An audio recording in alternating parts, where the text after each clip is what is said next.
చూడు పిన్నమ్మ పాడు పిల్లడు పైన పైన పడతానంటాడు. చూడు పిన్నమ్మ పాడు పిల్లడు పైన పైన పడతానంటాడు.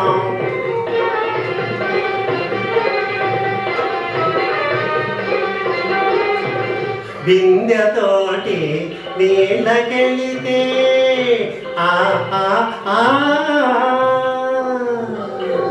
బిందెతోటి నీళ్ళకెళితే సందుగాసి సైగ చేస్తాడు. సందుగాసి సైగ చేస్తాడు. ఒంటరిగా ఒంటరిగా వస్తా ఉంటే అమ్మ వస్తా ఉంటే చిపాడు ఈల వేసి గోల చేస్తాడు. వంట